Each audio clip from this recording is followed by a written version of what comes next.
सबसे पहले तो जानना चाहेंगे कि कल तकरीबन 8 से 9 घंटे आपके साथ में पूछताछ हुई। तो क्या कुछ वहाँ पर आपसे पूछा गया एंड कैसा रहा आपका एक्सपीरियंस, अगर आप कुछ बता सकें? कल मैं तकरीबन 11 बजे के आसपास प्रॉपर्टी सेल पर गई थी और लगभग रात के 8 बजे तक पूछताछ चलती रही। जांच अधिकारियों ने कई सारे सवाल पूछे। शुरुआत हुई आर्म्स प्राइम से।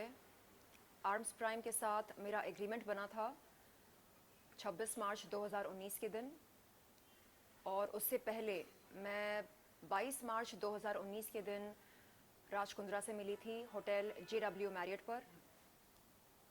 उस मुलाकात में किस तरह की बातें हुई, एग्रीमेंट के टर्म्स एंड कंडीशंस क्या हैं, एग्रीमेंट के चलते कितने वीडियोस बने, वीडियो शूट के दौरान कौन कौन मौजूद थे, कंटेंट क्रिएशन में कौन कौन शामिल थे, ये सारे सवाल मेरे सामने रखे गए।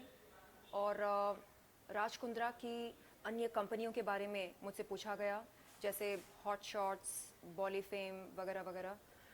और राज कुंद्रा के साथ क्या संबंध हैं, ये भी पूछा गया।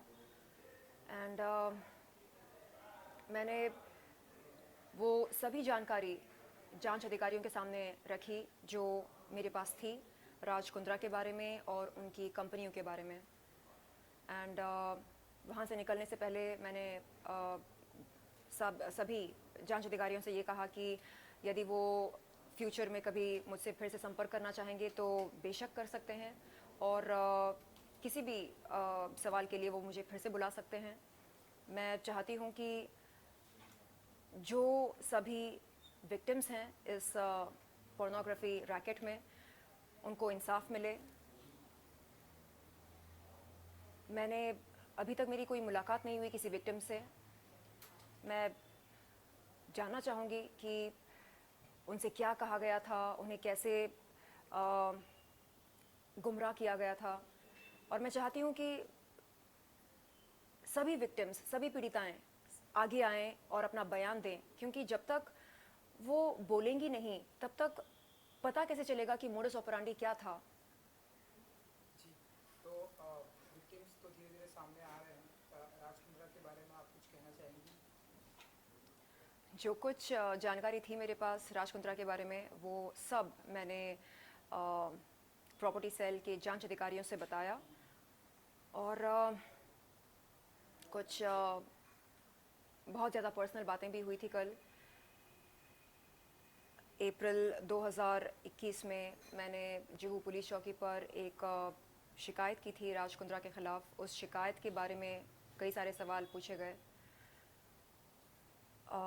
राज कुंद्रा मेरे घर पर कितने दफ़ा आए, कितनी बार आए और क्यों आए, क्या बातें हुई हमारे बीच में, ये सारे सवाल भी पूछे गए थे। जी।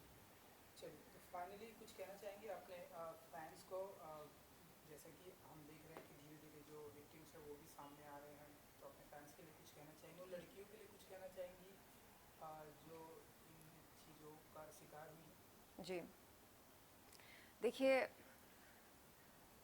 जब पोर्नोग्राफी के बारे में मैं कुछ कहती हूँ तो लोग बोलते हैं ये देखो 900 बिल्ली खाकर 900 चूहे खाकर बिल्ली चली हज को।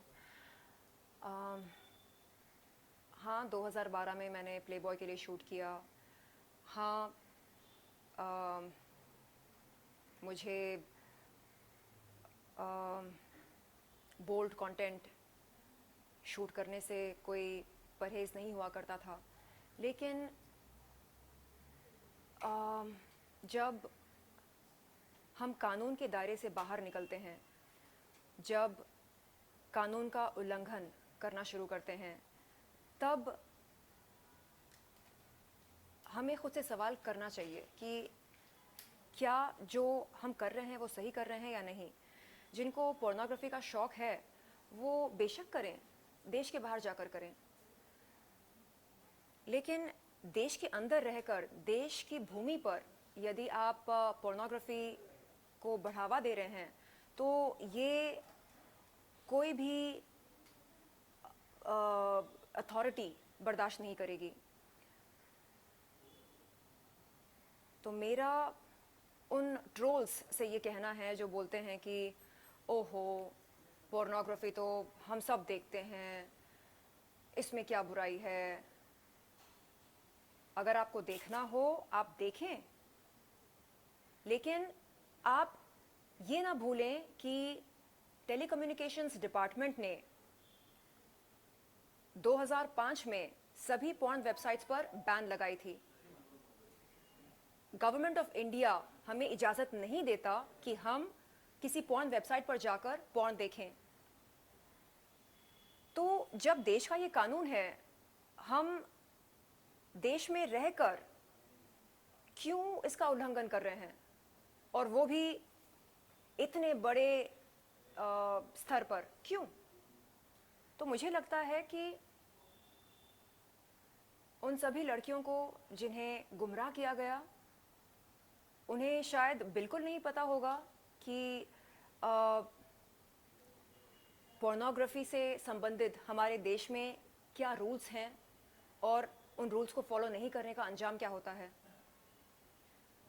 इसे कहते हैं गुमराह करना, यानी ये बोलना कि नहीं नहीं इट्स ओके, चलता है, सब करते हैं, सब देखते हैं, तो जाहिर सी बात है कि ये गलत नहीं है, ये सही है। जब आप इस तरह की जेनेरिक बातें करने लगते हैं तो ये जो नौजवान लड़के लड़कियां होते हैं जो यहाँ पर काम की तलाश में आते हैं, इन्हें लगने लगता है कि ओके, अब अगर राज कुंद्रा ये बात कह रहे हैं कि ये सब चलता है, इट्स ओके, सब कर रहे हैं, तो गलत कैसे हो सकता है। तो वो इस बात को सच के तौर पर स्वीकार करते हैं। एंड यहाँ से शुरू होता है मिसलीडिंग का ये जो सिलसिला है।